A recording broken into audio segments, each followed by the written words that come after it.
siguiente. Voy a empezar yo trabajando, digamos, los textos referentes al pensamiento, al Alfonso de Midi o de mediodía o de como queráis llamar. Y luego seguirá Maite, yo le doy un enfoque y le da otro, y procuramos acabar no muy tarde para que podamos discutir. Entonces, en la discusión, si además se quiere aportar alguna reflexión sobre el primer hombre y tal, pues estupendo. Lo que pasa es que nosotros ya si hablamos de este hombre ya no nos da tiempo, ya no nos da nada. Vamos a enfocarnos en acabar esto, y además es una especie de conclusión, ¿no? Es una especie de condensado final, ¿no? O de precipitado final del pensamiento de Camus. Creo que vamos a hacer más o menos a partir de cada una de nosotras una especie de, digamos, análisis de cómo hemos leído nosotras a Camus. Porque nos parece que Camus nos lo propone, ¿no? Yo he leído, por ejemplo, esta tarde que en una entrevista él dice que el hombre rebelde es una confidencia. Entonces es la confidencia que él sabe hacer como tal confidencia. Pero eso anima también a otras.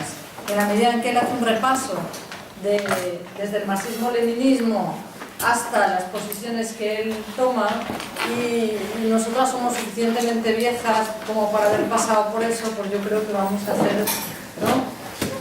Sí. Vamos a tomarlo como en primera persona. Sí, eso es. Bueno, entonces empiezo yo y luego continuamos. Yo quería empezar leyendo algunos textos, porque pienso que muchas personas de diferentes izquierdas, por así decirlo, de pensamiento pues eso, de izquierda, progresista, etcétera, hoy en día se podrían sentir perfectamente, o sea, no tendríamos ningún problema, esto es el punto de partida, no sé si luego vosotros pensáis otra cosa, pero pienso que no tendríamos ningún problema en identificarnos con lo que dice Camus. No solamente no tendríamos ningún problema, sino que además nos parece casi un punto de partida común, es decir, que casi constituye algo compartido, ¿no? Por ejemplo, lo que dice en torno a la violencia, por poner un ejemplo, ¿no? O sobre la libertad, sobre la justicia, sobre toda una serie de cuestiones.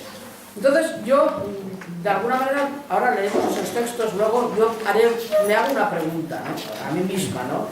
Y es, ¿por qué pienso yo que esos ensayos no fueron tenidos en cuenta en su día suficientemente o escasamente, y luego realmente han sido tenidos muy poco en cuenta?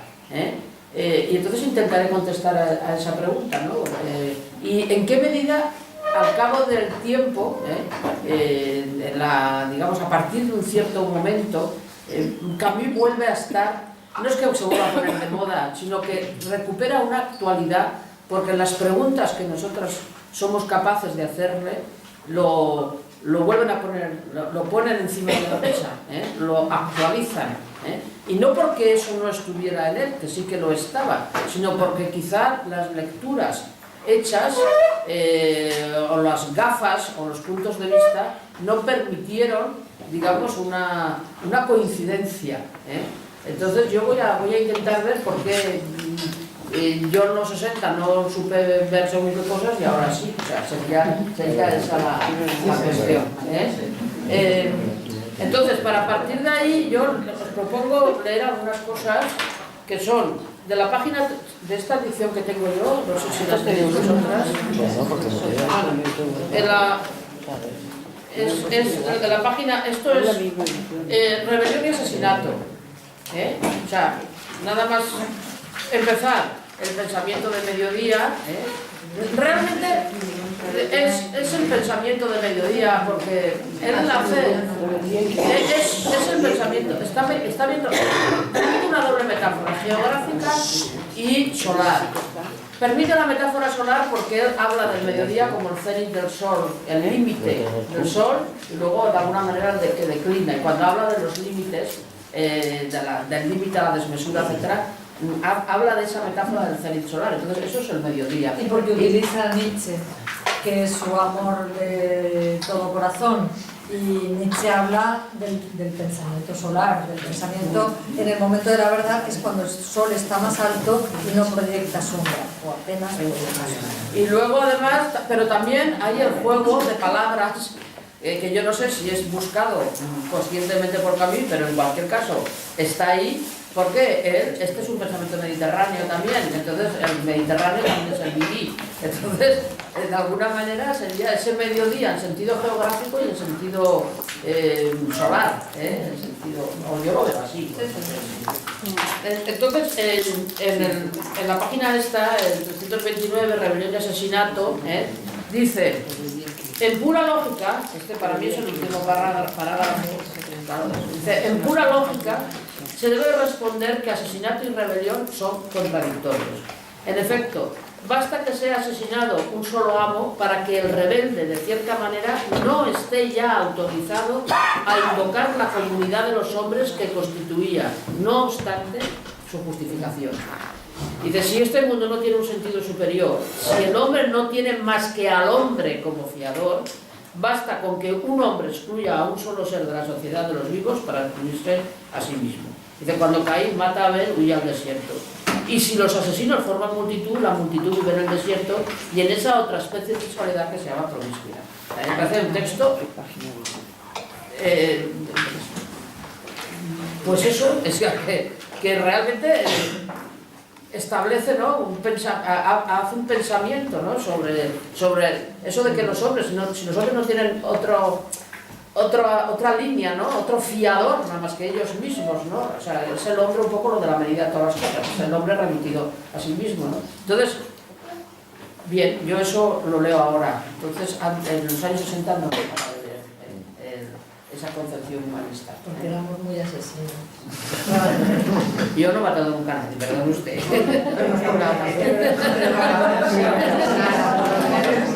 Vale, luego en la página,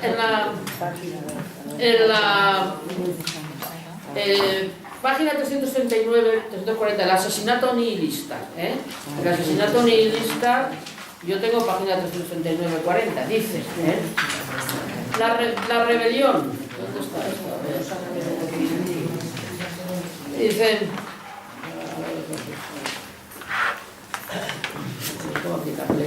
vale. Segundo parágrafo.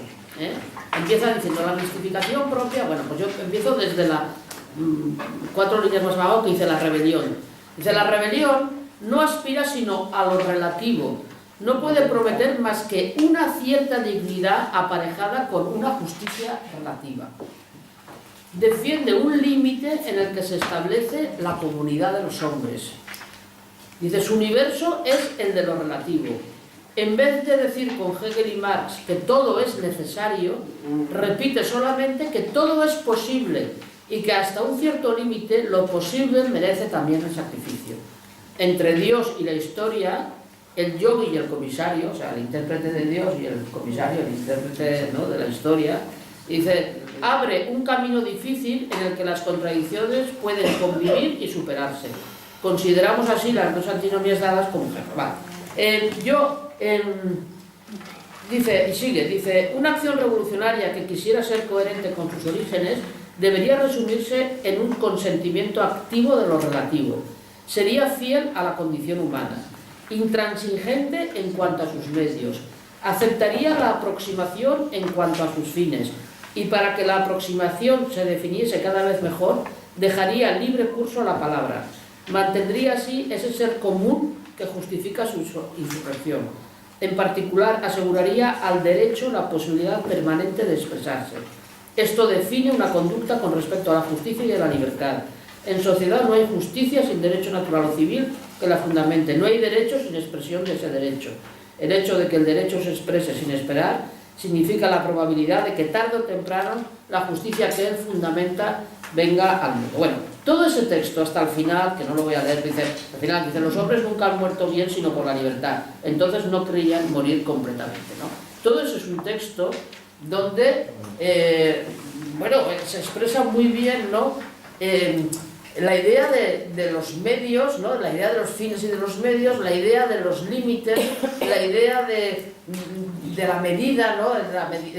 La idea de que todo no está justificado, de que no se puede, de que hay que conformarse con lo relativo, no lo relativo en el sentido del relativismo, sino de que todo no es alcanzable, ¿no? De que hay cosas que por sí mismas merecen ser alcanzadas y que no pueden esperar a sacrificarse a no sé qué o adentro de nunca jamás, ¿no? En el mundo de nunca jamás, ¿no? Entonces, yo creo que todo eso, y luego todo eso lleva digamos, a fundamentar la expresión del derecho y por lo tanto la libertad de expresión, teniendo siempre como, digamos, como elementos fundantes, ¿no? Como elementos fundantes de la comunidad de los hombres, por así decirlo, ¿no?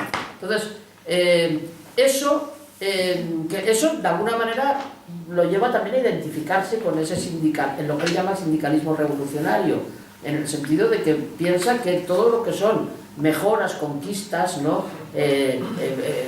Vale la pena, ¿no? Vale la pena, dice, al fin y al cabo el sindicalismo ha conseguido que las personas vivan mejor aquí y ahora, dicen, ¿no? Y eso no puede dejarse para vivir maravillosamente bien nunca jamás, ¿no? O en ese mundo que no sabemos cuándo advenirá, etcétera, etcétera. Entonces, yo creo que eso también, creo que en este texto estaríamos todas de acuerdo ahora, ¿no? Es difícil no ponerse de acuerdo en eso, ¿no? Pero sin embargo, me imagino que para las y los del 68 no era suficiente, no era... era pequeño burgués, o era reformista, o era humanista, ¿no? Luego hablaremos de esa expresión también, ¿no? Era humanista, etc., ¿no? Luego hay otra en la página 341, un poquito más adelante, que dice: una revolución, este texto me parece fenomenal, dice: una revolución no merece que se muera por ella, salvo si asegura sin demora la supresión de la pena de muerte. Eso es muy bonito. No vale la pena, ¿no?, que se muera por ella. Bueno, claro, que es un poco lo que él había pasado, porque él había hecho la experiencia de la resistencia en Francia. Él había pasado por la experiencia de la violencia, aunque él no es un resistente de los de la pistola, digo yo, no sé, a lo mejor la llevaría, pero él estaba, digamos, en el frente cultural, por así decirlo, ¿no? Otras cosas, porque cuando siempre que pensó actuar directamente, por ser tuberculoso lo tiraron para atrás. Por ejemplo, hoy he leído, ¿no? Él se presentó para luchar en España. Sí, creo que no. Y se movilizó cuando estalla la guerra. Él se presenta para ser soldado y tampoco lo quieren porque está tuberculoso, ¿no? O sea que él no, digamos, no rechaza. Además, Camus es un hombre que por sus aptitudes físicas le gusta jugar al fútbol, le gustan las broncas callejeras, se pelea con los amigos, o sea que no es un, no sé, un intelectual de despacho, etcétera, etcétera, ¿no? Es un hombre bastante de acción, ¿no? Yo lo veo así, por lo menos, ¿no? Entonces, no es que él rechace la acción, ni creo yo que tuviera, que fuera un pacifista en el sentido... que sí que es un pacifista, pero el pacifista en el sentido de la no violencia, etcétera, etcétera, sino que piensa en eso, ¿no? Dice, si asegura sin demora la supresión de la pena de muerte, que se sufra por ella prisión, dice, no merece la pena que se sufra por ella prisión, salvo si se niega de antemano a aplicar castigo sin término previsible. Dice, si la violencia insurreccional se despliega en la dirección de estas instituciones, anunciándolas con toda la frecuencia posible, esa será la única manera para ella de ser verdaderamente provisional. Dice, cuando el fin es absoluto, es decir, hablando históricamente, cuando se le cree seguro, se puede llegar a sacrificar a los demás. Cuando no lo es, cuando el fin no está seguro, cuando no se tiene la certeza, cuando el fin no es necesario, dice, cuando no lo es, uno no puede sacrificar sino a sí mismo en el empeño de una lucha por la dignidad común. El fin justifica los medios, es posible. ¿Pero qué justifica el fin? A esta pregunta que el pensamiento histórico deja pendiente, la reunión responde los medios. Entonces, bueno, pues yo eran algunos ejemplos, ¿no? Hay más, ¿no? Hay una muy bonita al final, lo que no sé si Maite, si lo quieres citar tú, o ibas a citar tú, el del final dice... en el mediodía del pensamiento, Sí. al final, ¿cuál vas a citar tú este? No, Lo leemos ahora. Dice, al final, pero al final que es ya lo del después, más allá del nihilismo, más allá del nihilismo, él acaba con un texto preciosísimo que dice: en el mediodía del pensamiento, el rebelde rechaza así la divinidad para compartir las luchas y el destino comunes. Elegimos Ítaca, la tierra fiel, el pensamiento audaz y frugal, la acción lúcida, la generosidad del hombre que sabe. En la luz, el mundo sigue siendo nuestro primer y último amor. Eso es muy bonito, ¿no? Dice: nuestros hermanos respiran bajo el mismo cielo que nosotros. La justicia vive. Entonces nace la extraña alegría que ayuda a vivir y a morir, y que en adelante nos negaremos a dejar para más tarde. En la tierra dolorosa es la cizaña incansable, el alimento amargo, el viento recio que llega de los mares, la antigua y la nueva aurora. Con ella, a lo largo de los combates, reconstruiremos el alma de esta época, y una Europa que no excluirá nada. Y aquí, esto es hacer una cosa, ¿no? Dice: con ella, a lo largo de los combates, reconstruyemos el alma de esta época, y una Europa que no excluirá nada. Ni el fantasma de Nietzsche, que durante 12 años después de su hundimiento iba a visitar Occidente como la imagen fulminada de su conciencia más alta y de su nihilismo. Ni a ese profeta de la justicia sin ternura que descansa por error en el sector de los no creyentes en el cementerio de Highgate. Carlos Marx, está en el cementerio de Highgate, dice que descansa por error en el de eso de los no creyentes, pero claro, para él Marx es el creyente máximo, ¿no? Dice: ni a la momia, digo yo que el chiste es ese, ni a la momia deificada del hombre de acción en su ataúd de cristal, ese sí que sabemos quién es, ¿no? El Lenin, ¿no? Ni nada de lo que la inteligencia y la energía de Europa han proporcionado sin tregua al orgullo de una época miserable. Todos pueden revivir, en efecto, esto es como lo del paseo, junto a los sacrificados de 1905, pero con la condición de que comprendan que se corrigen mutuamente y que les detiene a todos un límite en el sol. Ese es el cenit del mediodía, ¿no? Cada uno dice al otro que él no es Dios, y aquí termina el romanticismo. En esta hora en que cada uno de nosotros debe tender el arco para volver a hacer sus pruebas y conquistar en y contra la historia lo que ya posee, la magra cosecha de sus campos, el breve amor de esta tierra. En la hora en que nace por fin un hombre, hay que dejar la época y sus furores adolescentes. El arco se tuerce, la madera cruje. De la cima de la tensión más alta va a surgir el impulso de una flecha recta, de la saeta más dura y más libre, ¿no? Ese es el... Bueno,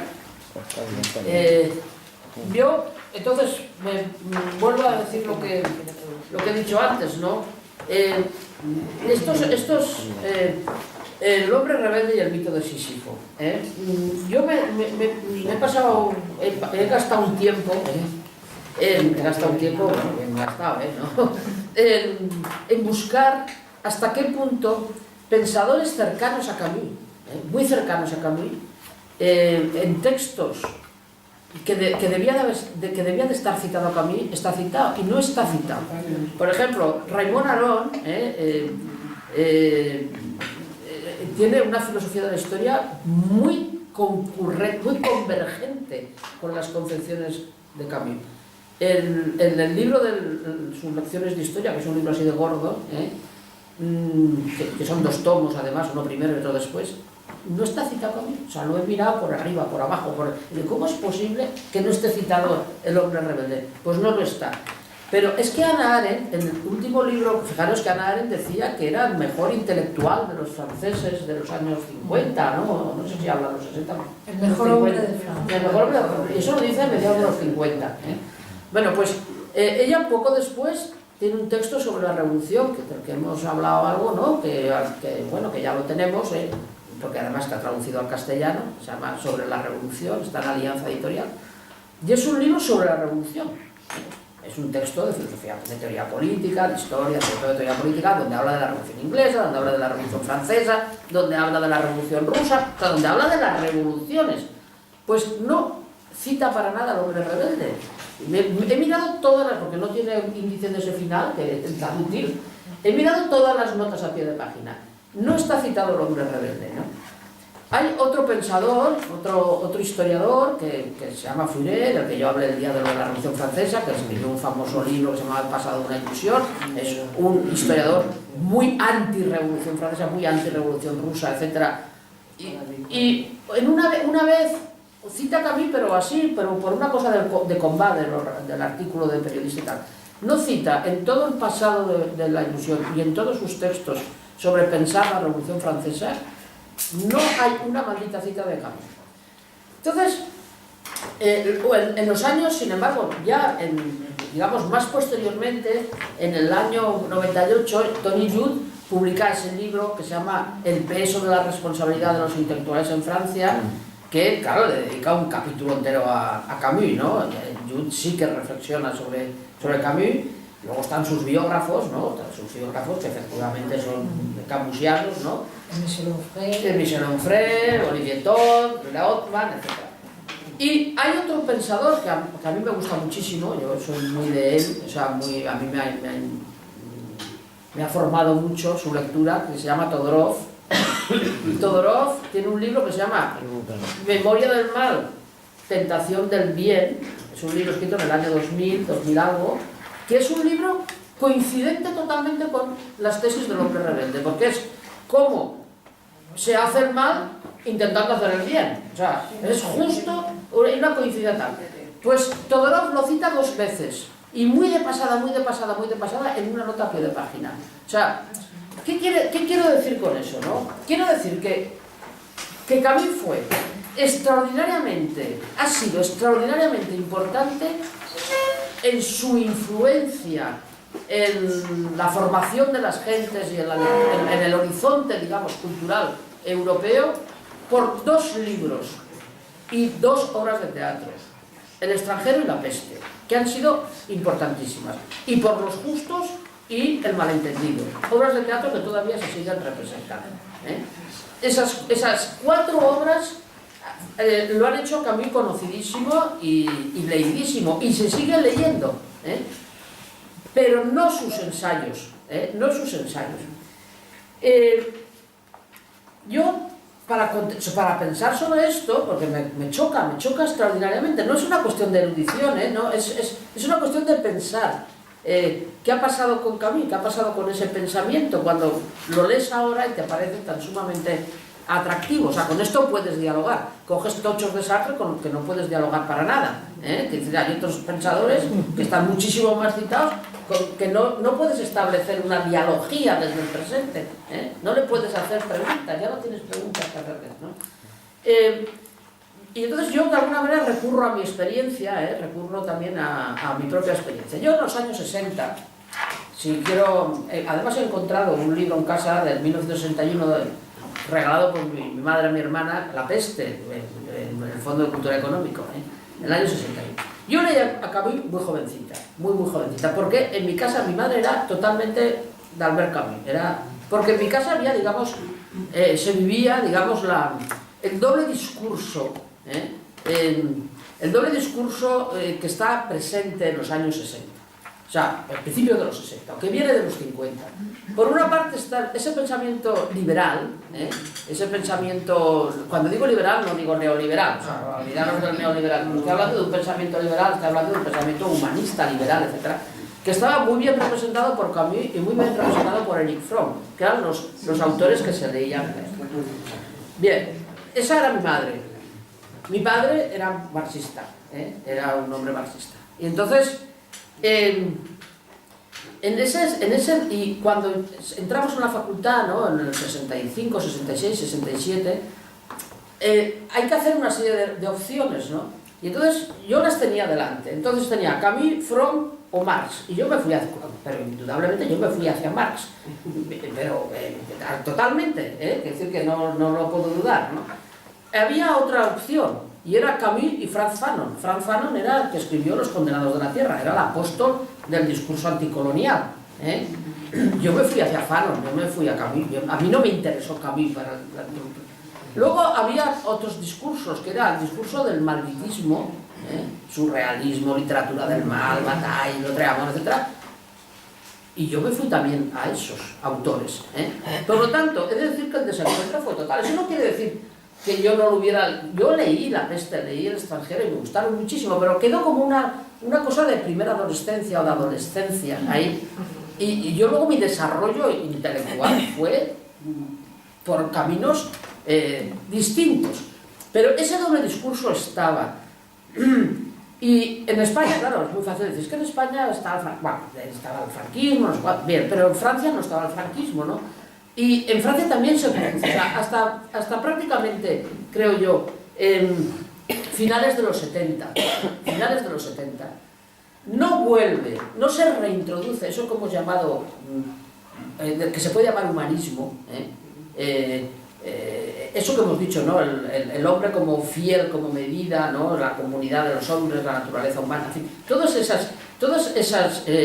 ese pensamiento, ¿no? Estaba totalmente fuera de nuestro alcance, porque ya sabíamos, nos lo habían enseñado al Tisser, que el marxismo no era un humanismo, precisamente el humanismo era, el Marx humanista, que eran los primeros escritos, ese era el malo, era a partir de que no era humanista cuando era bueno Marx, ¿no? O sea, que era justo lo contrario, ¿no? Bien, entonces ¿cuándo empiezo a pensar otra vez en términos humanistas? O sea, en términos, pues de la mano de dos procesos de cambio muy fuertes. Uno fue el feminismo, indudablemente. Indudablemente el feminismo vuelve a traer, digamos, vuelve a hablar de un nuevo sujeto histórico. Hasta ahora la clase obrera había sido un sujeto histórico, pero la clase obrera había incluso desaparecido, porque lo que estaba vigente en el marxismo, estructuralismo, postestructuralismo, eran las estructuras. Habíamos llegado a hablar de procesos sin sujetos. No nos interesaban los sujetos, nos interesaban los procesos, nos interesaban las estructuras, las determinaciones, las sobredeterminaciones, las transiciones, etc. Y, digamos, de nuestro paisaje habían desaparecido las personas, las biografías, etc. De la mano del feminismo se recupera el sujeto, la identidad, la construcción de la identidad, y con eso vuelven las mujeres, con eso vuelven mujeres de carne y hueso.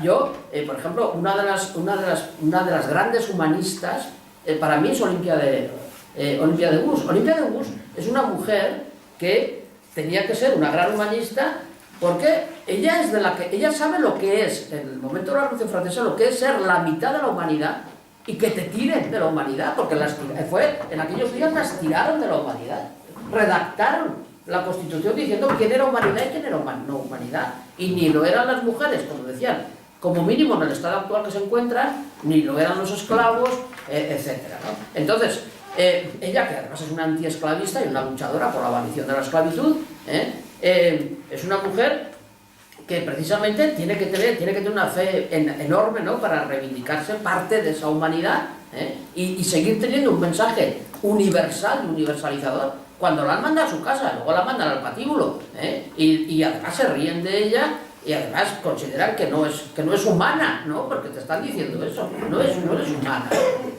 Bien, yo creo que a partir de ahí el feminismo, digamos, a mi modo de ver, o sea, por lo menos es mi experiencia vital, ¿no?, y de pensamiento tal, se juntó, cuando, digamos, aparece la literatura feminista, la literatura teórica, etcétera, la historia de las mujeres, etcétera, aparece de la mano también de una relectura de la historia, como para mí, una relectura de la historia, entendiendo la historia como entendiendo la historia como un relato abierto, donde pueden inscribirse pues múltiples historias, y donde ya se deja, digamos, donde hay que tener, para entender la historia, estamos hablando de una comprensión imaginativa del pasado, estamos hablando de la empatía, de una comunidad con los hombres del pasado y de las mujeres, estamos hablando de alguna manera, de una inteligibilidad de la historia, porque hay una unidad en la naturaleza humana. Entonces podemos entender a los griegos o qué tal, porque compartimos el lenguaje, compartimos los gestos, las palabras y las formas, digamos, de pensamiento de los que estaban en el otro mundo, o de los que estaban a 500 años atrás, etc. Entonces, esa nueva manera, digamos, de entender la historia, que supone un rechazo de cualquier forma de determinismo, de cualquier cambio necesario o ineluctable, ¿no?, de cualquier concepción teleológica, de pensar que el pasado está comprendido en el presente, pero que el pasado no determina el presente, no lo hace.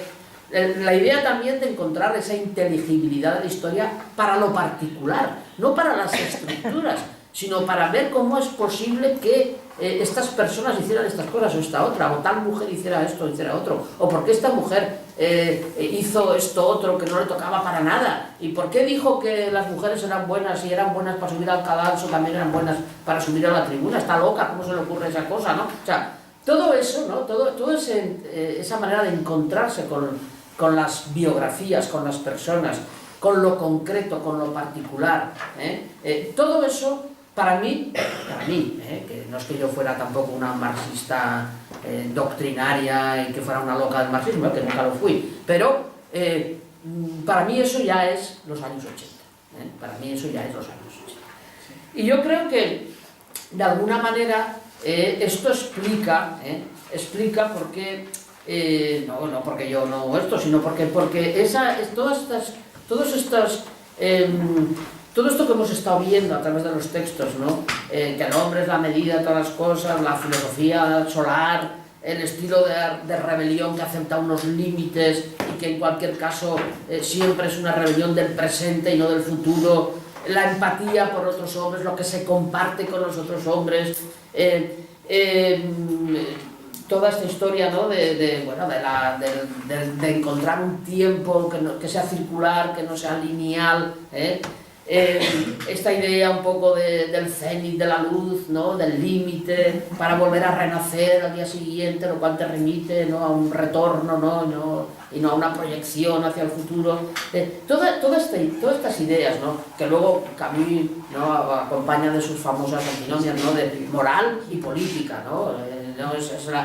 Poner la moral en lugar de la política, ¿no? O lo que es libertad y justicia, ¿no? Siempre va con todas estas parejas, ¿no? Con todas estas dualidades o paridades o duplas o como queréis llamarlas, ¿no? O sea, todo esto realmente, pues yo creo que es que estamos estamos preparadas ahora, no ahora, o en los últimos 20 años, ¿no?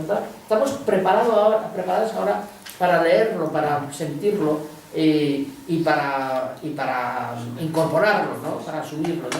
Entonces, yo en ese sentido creo que si establecemos ese diálogo, ¿no? Con Camus, ¿no? Pues lo podemos establecer perfectamente desde nuestro presente actual, porque ahora, evidentemente,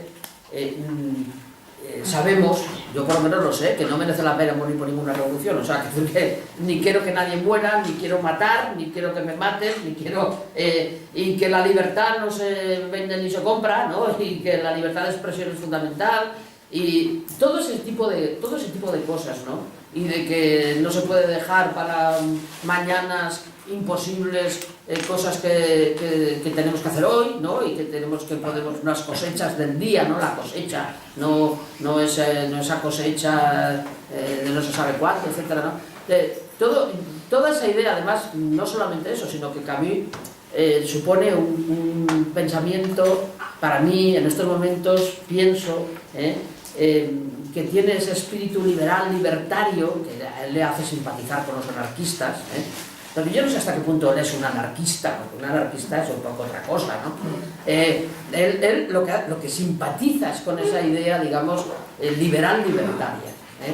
Y él dice, a mí, decidme un partido que piense que no tiene razón y ya se me apunto, pero no me voy a apuntar a ningún partido que piense que tiene la razón. Pues esas ideas, ¿no? Ese de pensar que el único partido que te puede gustar es el aquel que piensa que no tiene razón, por lo menos razón en todo, ¿no? O esas ideas, digamos, de pensar que, en fin, que totalmente alejada, ¿no? De un pensamiento vertical o jerárquico, etc. Pues yo creo que todo eso es muy atractivo ahora, visto desde ahora, pero también creo que Camus nunca fue un hombre al que pudieran, digamos, por ejemplo, la derecha no lo pudo instrumentalizar. O sea, hubiera sido un hombre fácilmente en aquella Europa de la Guerra Fría, etcétera, hubiera sido un hombre fácil. Otros intelectuales, hemos visto intelectuales, ¿no? ¿Cuántos intelectuales no hemos visto que de repente han dicho, mira qué bien, cómo se deja utilizar y qué servicios está prestando, ¿no? Pero que a mí nunca lo pudieron coger, porque en el fondo, por ejemplo, si lo querían hacer jugar el papel de anticomunista, pues inmediatamente era difícil, porque su apoyo al antifranquismo era total y absoluto. Y recordar que en la Guerra Fría, al fin y al cabo, Franco era un atalaya contra el comunismo, ¿no? Entonces, hubo muchísimo liberal conservador que le venía muy bien Franco. Él nunca se dejó coger en ese tipo de... ¿no? Entonces, no le fue, digamos, creo que no fue un hombre fácilmente manipulable, y en ese sentido, pues, bueno, pues yo creo que pagó el precio un poco. Con el hombre rebelde pisó muchísimos callos, evidentemente, ¿no? Se indispuso con mucha gente y no fue un hombre fácilmente reciclable, por así decirlo, ¿no? Y eso yo creo que lo paga en un silencio, en sus obras teóricas, lo paga son obras silenciadas de alguna manera, o poco, sí, silenciadas. Yo hablaría de silencio en torno a esas obras, No así El extranjero, que supone una forma de identificarse con el absurdo, y no así La peste, que supone una forma de identificarse contra el totalitarismo, ¿no? Contra la ciudad sitiada, etcétera, etcétera. Entonces, el extranjero y La peste tienen tal fuerza, o la famosa dilema de los justos, de tirar la bomba y matar a los niños de la familia real, etcétera, etcétera, ¿no? Todo eso tenía una fuerza enorme, ¿no? Y entonces, en ese sentido, ha seguido ahí, ¿no? Se ha seguido ahí, ¿no? Pero todo lo demás yo creo que se ha silenciado. Bien, yo creo que, para acabar ya, creo que en cambio hay una radicalidad democrática, una manera de asumir la crítica a la opresión, al totalitarismo, que lo hace un contemporáneo del siglo XXI, ¿no? Además, un hombre que critica, ¿no? que va a muerte contra el nazismo, y que también va a muerte con el sistema concentracionario soviético, etcétera, etcétera, ¿no? Entonces, yo ahí creo que hay una radicalidad democrática con la que vamos, que ahora yo no creo que haya mucha gente que no simpatice con eso, francamente, bien, bueno, pues por ejemplo, yo suscribiría muy bien, ¿no?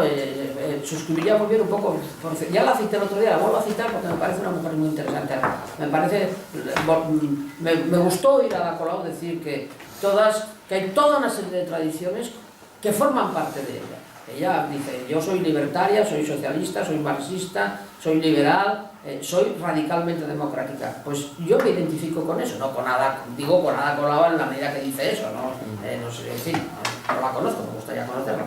Y también me identifico mucho con una frase de Todorov, que también encuentro que es muy, que está muy situada en este contexto, ¿no? De Camus, que dice, Todorov dice, es civilizado en todo momento y en todo lugar aquel que sabe reconocer plenamente la humanidad de los otros. Pues eso me parece que sería, bueno, yo me despediría de Camus con esa frase. Bueno, pues yo voy a coger las cosas desde un lado más teórico, más de cómo se me plantean a mí las cosas en la cabeza, ¿no? Y cómo intento resolver los problemas de contradicciones teóricas que me podría haber creado Camus, y sin embargo no me las ha creado, porque creo también que he hecho un recorrido teórico que me ha hecho posible entenderlo. La palabra humanismo y antihumanismo, Dolores la ha empleado. Yo creo que se puede emplear, pero hay que tener un poco de cuidado, porque yo creo que, en eso a lo mejor, no sé si no estás de acuerdo, me lo dices después, yo creo que el humanismo contra el cual se montó el antihumanismo marxista de los años 60 no es el humanismo que tú hoy reivindicarías. Por tanto, hay que llevar un poco de cuidado, porque el humanismo de los años 60 era un humanismo tontorrón. O sea, es el humanismo espontáneo por el que pensamos que los seres humanos universalmente siempre son lo mismo, desde un punto de vista, además, de la bondad. El humanismo nunca establece la universalidad de los seres humanos para decir que son todos unos hijos de puta, ¿vale? O sea, no es esa universalidad. Es la universalidad por el lado del sentimiento que los aúna en tantos sentimientos humanos. Entonces, ese humanismo de los años 60, por lo menos, a lo mejor yo hablo ahora como la radical que era a los 20 años, ¿no? Pero a mí cuando se me presentaba el humanismo de los años 60, yo con él no podía. O sea, yo esa cosa de que podemos ponernos y entender a una griega del año 400 antes de Cristo, porque sus sentimientos son los mismos que los míos, o sea, yo eso me disparo, porque no lo entiendo. O sea, entiendo que Hollywood ha querido hacerlo así, ¿eh? Y Hollywood nos presenta siempre, no sé, modelos, frases, pero ya sabéis que es que te ponen a hablar, ¿no?, a los personajes históricos en una película de Hollywood y parece que son los de ahora. Y si lo dudáis, yo siempre os ofrezco la posibilidad, mirad una película de los años 50 de romanos y veréis como los romanos que se filman en 1950 no son los romanos que se filman en el 2015. Luego no son romanos ni uno ni otro. Pero es esta idea, ¿no?, de que hay una comunidad de sentimientos y tal. Y esa universalidad además se daba como base filosófica para establecer que sobre eso se había construido la Declaración de los Derechos Humanos. Es decir, que la Declaración de los Derechos Humanos está concebida por quien lo ha teorizado como la expresión de esa universalidad, atemporalidad, eternidad de los sentimientos humanos. Y en función de eso se traspone.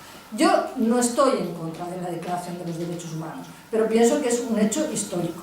No pienso justamente que sea un hecho de universalidad. Pienso que es una cosa que además tiene que cambiar. Veremos cómo además cambian los derechos humanos, porque cambian muchas otras cosas, ¿no? Pero en fin. Entonces, en ese punto, el marxismo antihumanista, yo entendía que era una posición mucho más inteligente, o por lo menos a mí me convencía 1000 veces más, ¿no? No tuve que elegir entre Camus y Marx, sino que de pleno me metí en Marx, y por tanto en el antihumanismo, es decir, con estas ideas que recojo ahora de la precisión de Camus cuando las critica, los seres humanos son todo historia, están todos ellos determinados.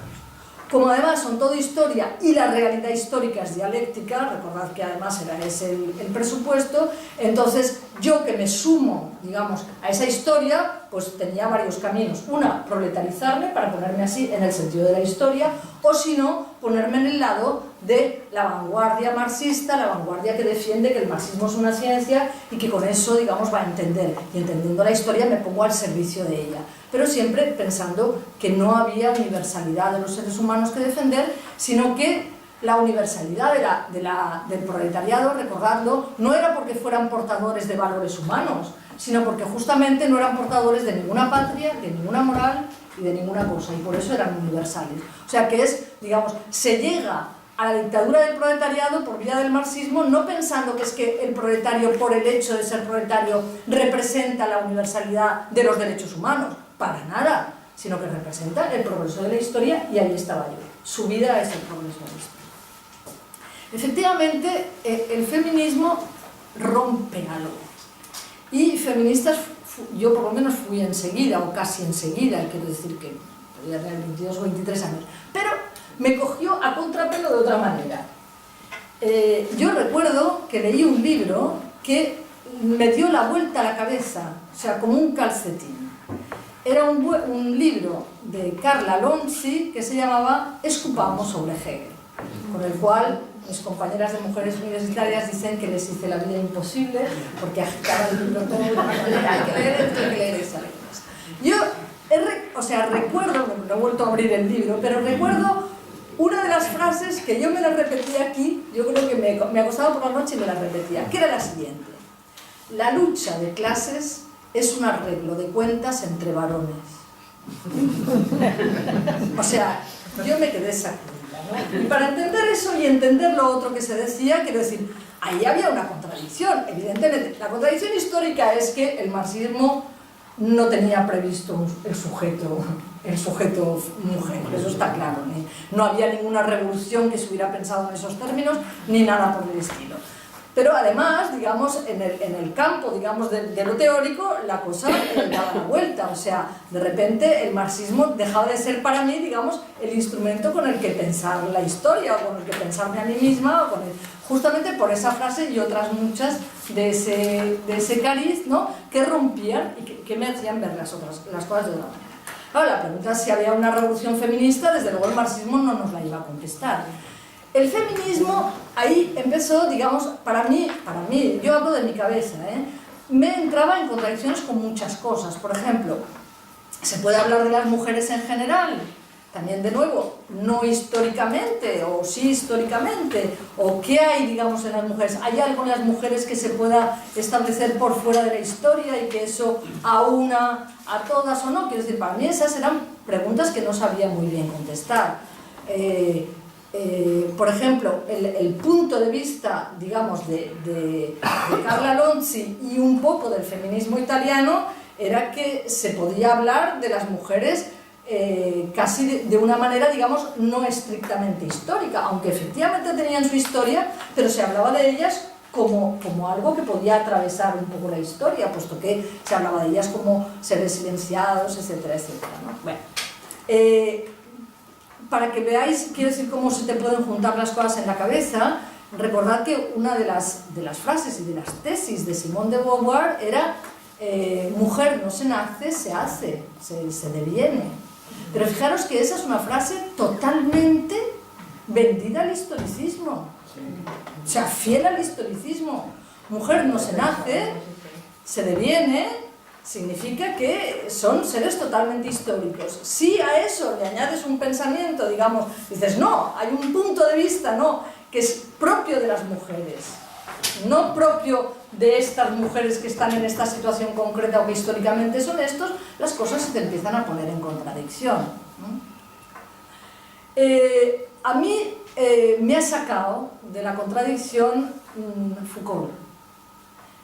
Yo también lo empecé a leer muy joven y hice toda mi tesis y todos mis estudios sobre Foucault, y eso bien. ¿Por qué? Porque Foucault hace una cosa que también hacía Simone Weil, que es una crítica al marxismo sin tener que decir que están haciendo una crítica al marxismo y sin tener que manifestarse antimarxistas. Que es decir, que el marxismo, hay una cosa que no tuvo en cuenta nunca cuando analizó las sociedades, y son las relaciones de poder. O sea, fue escasamente discutió, o sea, Marx planteó qué son las relaciones de poder entre los humanos y la importancia que tenía la relación de poder entre los humanos. Simone Weil, por ejemplo, la plantea, y Camus, recordad que lo cita, y dice, Simone Weil es la única que dice que justamente la división del trabajo, la aparición de los técnicos en el proceso de trabajo, reproduce modelos de sumisión y de obediencia que son relaciones de poder y que esos difícilmente desaparecerían ni con la aurora de la dictadura del proletariado, o sea, porque seguirá habiendo el capataz y el obrero, y el capataz dirá cómo se tienen que hacer las cosas y ejercerá su poder sobre el obrero, sean o no sean del mismo partido, del mismo proletariado, de lo mismo que sea. O sea, las relaciones de poder es otra cosa, ¿no? Bien, Foucault lo tomaba de otra manera. Foucault decía que el conjunto de la experiencia humana tiene que ser leído como algo que es fruto de relaciones de poder. Pero esto justamente le servía para dar un paso más de este lío, o por lo menos a mí me servía para dar un paso un poco fuera, ¿no?, un poco más adelante de este lío que tenía yo en la cabeza.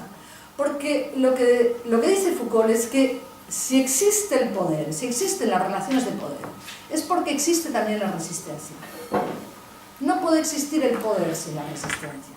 No se puede ejercer el poder si no hay una resistencia que se le opone.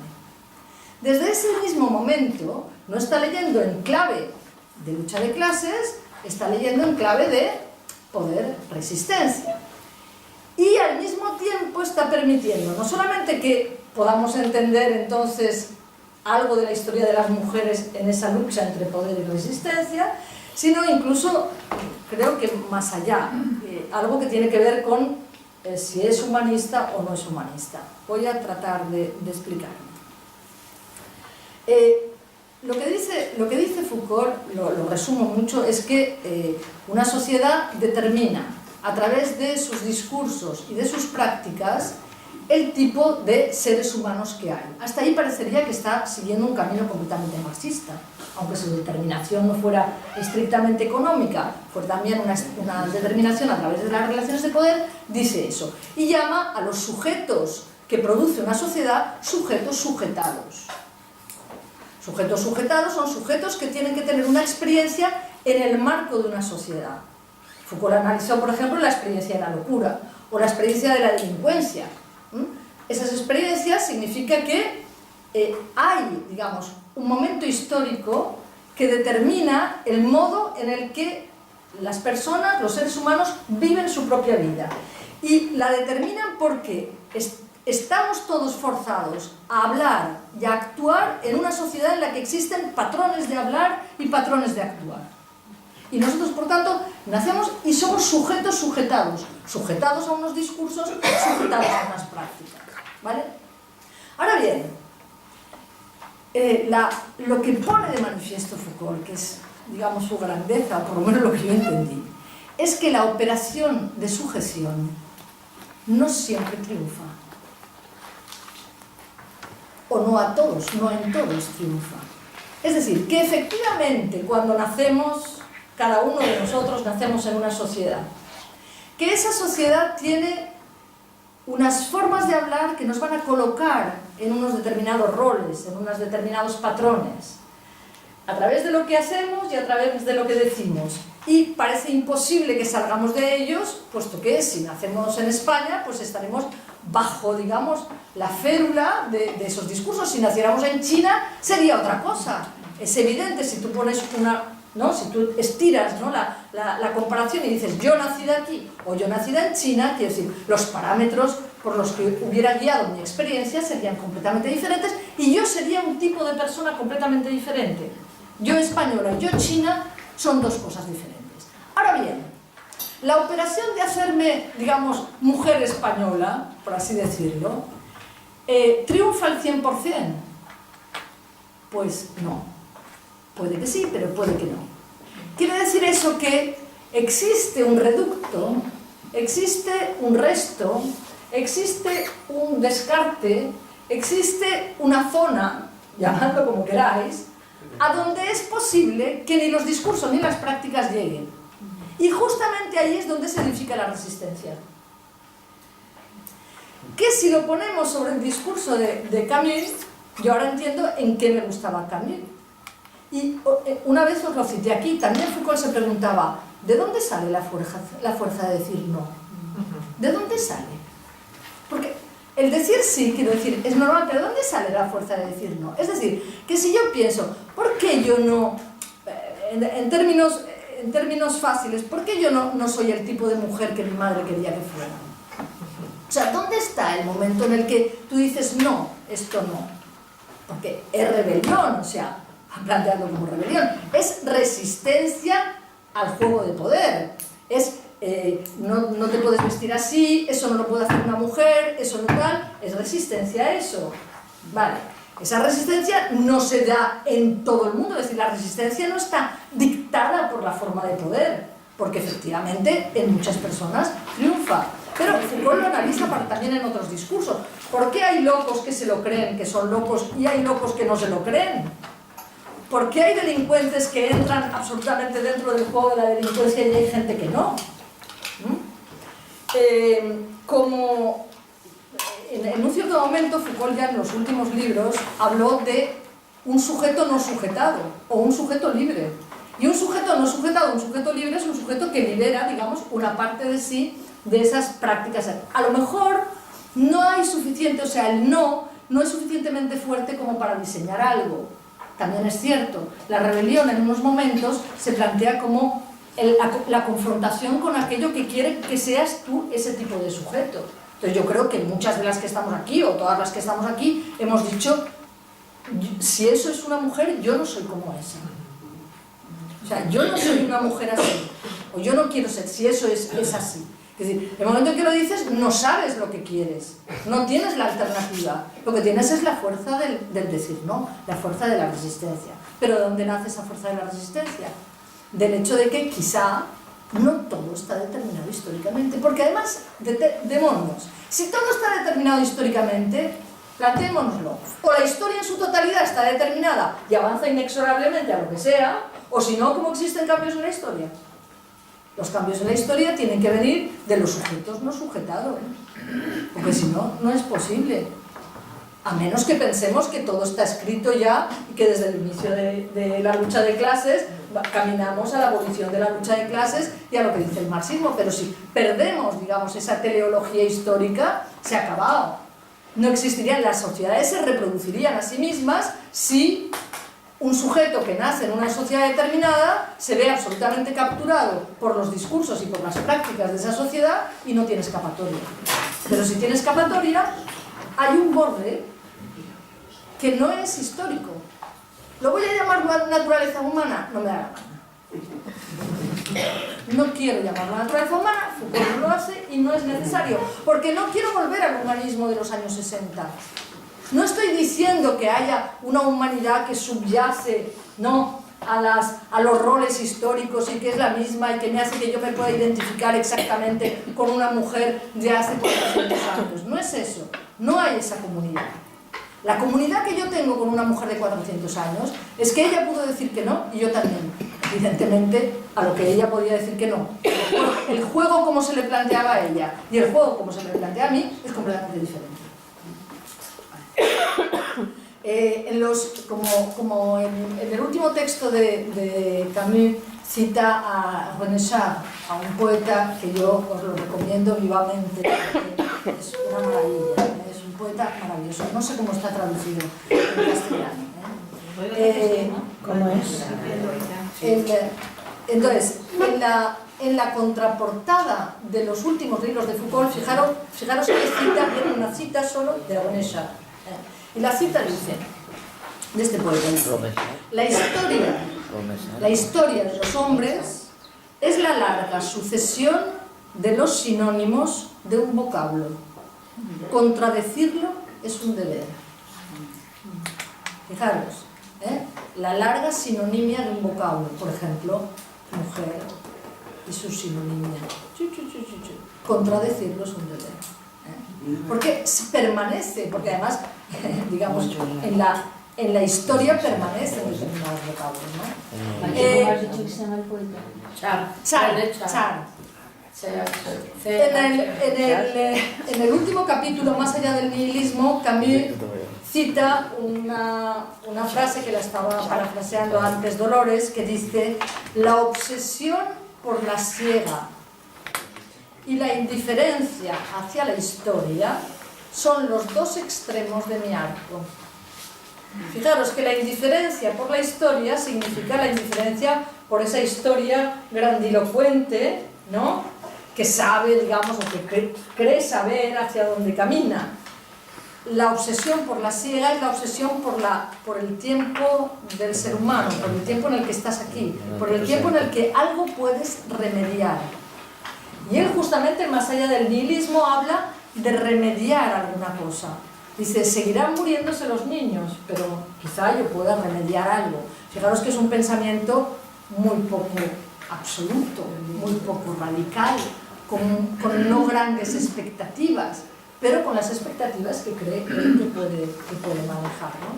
Entonces yo pienso que he llegado a Camus, digamos, en un momento en el que eso lo podía oír, porque cuando yo he querido, por ejemplo, si yo tuviera que definir en qué consiste el humanismo de Camus, y alguien me dice, ¿en qué consiste el humanismo con un micrófono? Yo diría, en que dice que los humanos tenemos que luchar y defender la capacidad de rebelión del otro.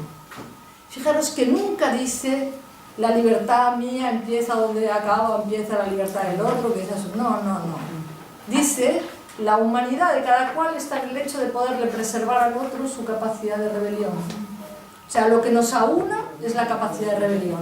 Fijaros que con eso no hay un humanismo de donde se pueda sacar, digamos, un esencialismo humano, universalista, una serie de sentimientos que nos acomunan, nada de eso.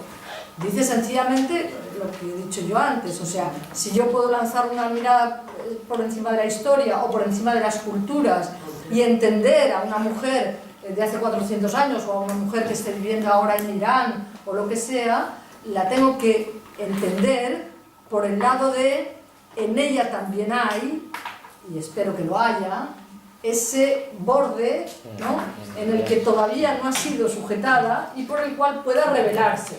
Su juego de la rebelión, su juego, por decirlo, su juego, su contraposición, será completamente diferente al mío. Pero en ello, digamos, hay un reconocimiento, hay un... Le podemos llamar humanismo, si queremos se lo podemos llamar, pero a condición de no confundirlo con el de los años 60. Esta idea me gusta mucho de Camus, esta idea de la medida, del límite, ¿no? Y de hacer lo que se puede, ¿no? Sin saber muy bien, como dice él, hacia dónde van a ir las cosas, ¿no? Es como no es un actuar a ciegas, pero en el fondo sí, porque cuando tú crees en la teleología de la historia y crees que la historia tiene un fin y crees que tus actos hoy van a ser, digamos, lo que va a conducir a que la historia sea mejor en un futuro, etcétera, tú proyectas. Y en este sentido yo quería terminar también con una cita, otra vez de Char, o sea que es la tercera que yo utilizo ahora, que es la que usa Hannah Arendt cuando habla también de los consejos revolucionarios y todas estas cosas, porque ella era muy partidaria de esto, de la comuna y tal, y utiliza una frase de René Char que es la siguiente, a mí me encanta esta, dice: nuestra herencia no está precedida de ningún testamento. Quiere decir que, por supuesto que nosotros somos herederos, ¿no?, de la historia que nos ha precedido, o que las mujeres somos herederas de la historia de las mujeres que nos han precedido. Y por supuesto que mi hija será heredera de la historia que yo he hecho, pero yo no le puedo legar lo que he hecho con un testamento escrito. Porque si se lo lego con un testamento escrito, la libertad se ha venido abajo. Por tanto, nuestra herencia no está precedida de ningún testamento. Lo que significa, actúa en el tiempo que tienes delante, hazlo lo mejor que puedas, evita si puedes el sufrimiento de los demás, haz que el mundo sea un poquito mejor, pero stop, nada más.